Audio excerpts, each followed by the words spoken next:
Hello Khidr বিদির ভাই বোনের আসসালামু আলাইকুম। কি অবস্থা, কেমন আছেন? নিশ্চয়ই ভালো আছেন। তো ভাই নাটুর তাই বললাম ভাইয়া, পাকিস্তানির এই জলছায়া খাওয়ার লাগি ভাইয়া। আজকে খাবো ভাই পেশোয়ারি গুস্ত। তাইলে আজকে কি খাবো? পেশোয়ারি নল্লি মারবো আজকে। আজকে কোথায় আসছি? আবেশ হোটেলে। ভাই এরা এত ভাইব তুলছে, আমি না খাই এত যেতাম না। তাহলে চলুন, লেটস গো। যেমন কথা এমন কাজ, মামু আয় পড়ছে বুঝতে মারা একটা বলের মধ্যে কইরা পেশোয়ারি নল্লি লইয়া, আর এটার লগে লই আইছে হইলো রুমালি রুটি। রুমালি রুটিটা সুন্দর করে এটা ভিজায় ভিজায় সুবাই সুবাই তারপরে খাইতে হইব। আমিও সুন্দর কইরা কয়েকটা রুটির সির লইয়া সুন্দর কইরা আমার জাপানি ইঞ্জিনটারে আগে শুরু করতে চাইতাছি।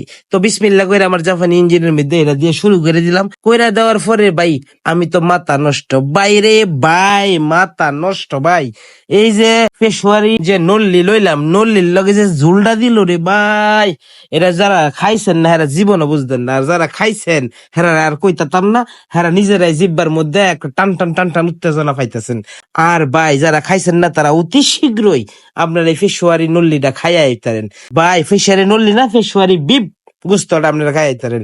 এটার যে কি স্বাদ আমি কি কইতাম ভাই। জীবনে তো বহুত কালা বোনা, দলা বোনা, সাদা বোনা সব খাইছি, খাইয়া দুনিয়াটা এক কস করে লাইছে। কিন্তু আজকা যখন আমি পেশোয়ারি এই বিপ গোস্তটা খাইলাম, এটার লগে আজকে লইলাম স্পেশাল নল্লি, পেশোয়ারি নল্লি লওয়ার পরে ভাইয়া কি কইতাম রে ভাই। মানে এটার যে ঝোল বা গ্রেভি আপনারা যাই যেটা কই না, আমি কই সৌরা।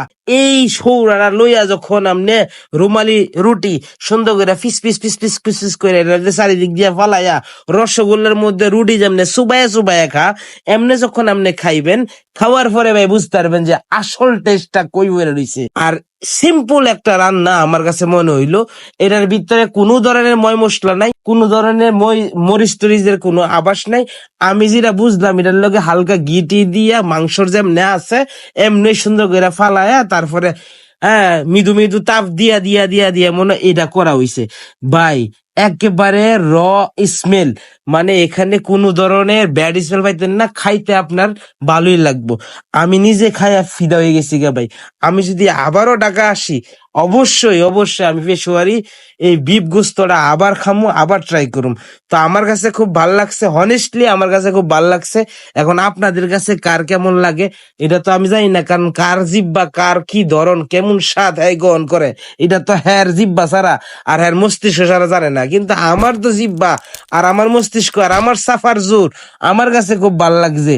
তবে স্পেশাল হয়েছে এই নল্লিটা।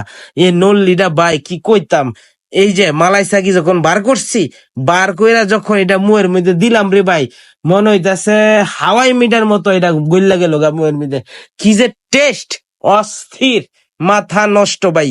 তো আপনারা যারা এখনো খান নাই, আল্লাহর রস্তে খাইয়া লইয়েন, তবে নিজের টাকা দিয়ে খাইয়েন।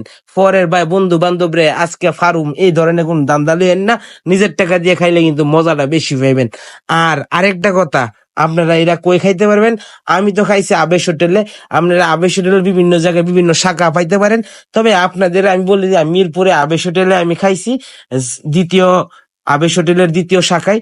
আপনারা এই জায়গায় আসেন, ওদের ব্যবহার অমায়িক, ওদের ভালোবাসা অমায়িক, আমার কাছে খুব ভালো লাগছে। I am satisfy.